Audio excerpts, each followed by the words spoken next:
सच ही कहा किसी ने, यदि आप सुखी रहेंगे तो आपके पास सुख आएगा और यदि आप दुखी रहेंगे तो आपके पास दुखी आएगा। क्योंकि प्रकृति का ये आकर्षण का नियम है। हम जैसा सोचते हैं, जैसा रहते हैं, जैसा महसूस करते हैं, हमारे चारों तरफ का वातावरण वैसा ही होने लगता है। आज आपको एक छोटी सी कहानी सुनाते हैं। चलते हैं इस कहानी की श्रृंखला में एक नई सोच और एक नई पहल की तरफ। एक राजा था, उसके कोई संतान नहीं थी। उसका साम्राज्य काफ़ी बड़ा था और वो अपनी प्रजा के बीच में काफ़ी लोकप्रिय था। उसके पास कोई भी दुख का कारण नहीं था, लेकिन संतानहीन होने के कारण वो हमेशा ही दुखी रहता था। उसके मन में एक ही डर सताता था कि मेरे जाने के बाद क्या होगा, मेरे इस साम्राज्य का उत्तराधिकारी कौन होगा। और इसी ऊहापोह में वो हमेशा परेशान बना रहता।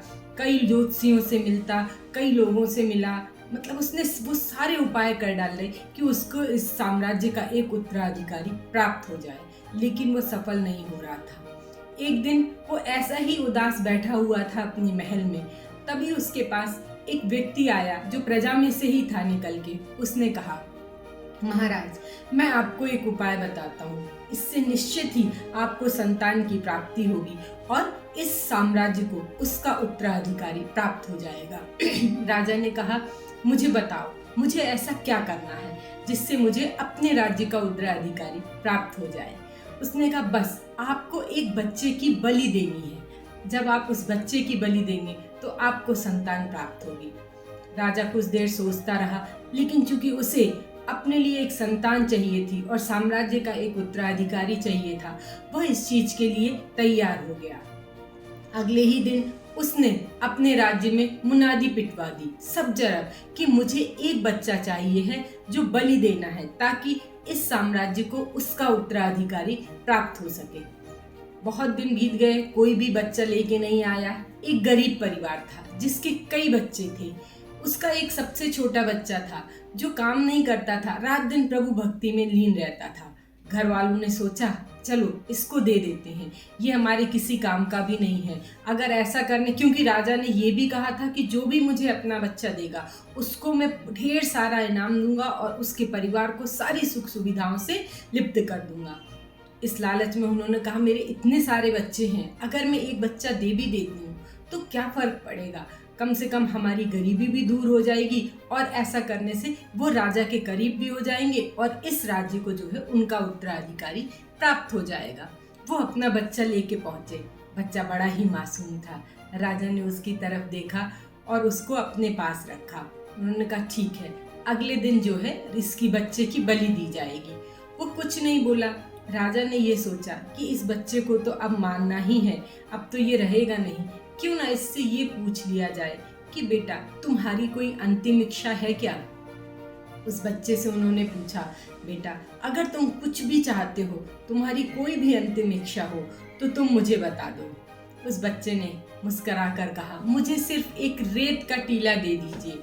उन्हें समझ में नहीं आया कि ये रेत का टीला इसने क्यों मांगा। कुछ अपनी खाने पीने, कहीं जाने की, कुछ करने की कुछ और इच्छाएं बताता, लेकिन उसने तो बोला कि मुझे एक रेत का टीला दे दीजिए। खैर, जैसी कि उसने इच्छा व्यक्त की, राजा ने तुरंत ही इसका इंतजाम करवाया।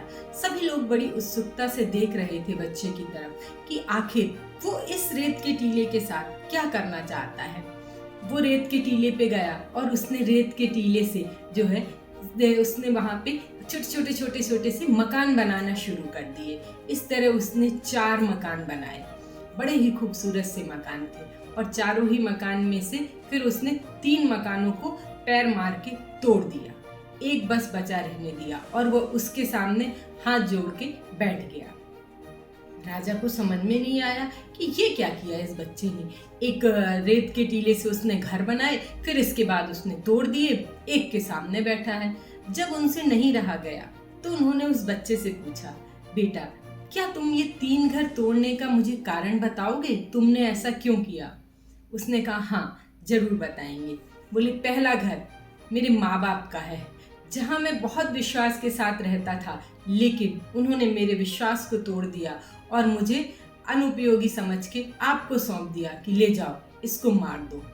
बोले दूसरा घर जो है वो मेरे सगे संबंधियों का है, जिन्हें मैं किसी को चाचा, किसी को मामा, किसी को काका कहता था, कि उन लोगों का भी कर्तव्य था कि वो मेरे माँ बाप को समझाते कि सही क्या है और गलत क्या है, लेकिन उन्होंने भी ऐसा नहीं किया और इसलिए मैंने दूसरा घर भी तोड़ दिया। और बोले तीसरा घर, बोले तीसरा घर आपका है।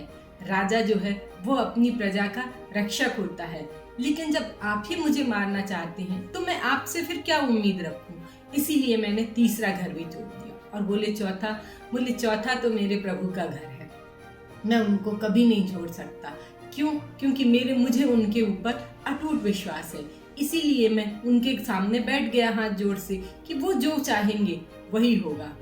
राजा को अपनी गलती का एहसास हुआ और वह उस मासूम बच्चे की तरफ देखने लगे।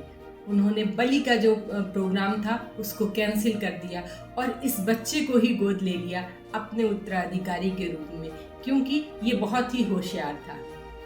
कहा जाता है कि विश्वास रखिए, विश्वास अगर आपका अटूट है तो एक न एक दिन आपको सफलता भी जरूर मिलेगी। कहानी तो छोटी सी थी लेकिन बहुत कुछ कह गई। कैसी लगी आपको ये कहानी? अच्छी लगी हो तो प्लीज़ शेयर एंड सब्सक्राइब जरूर करिए।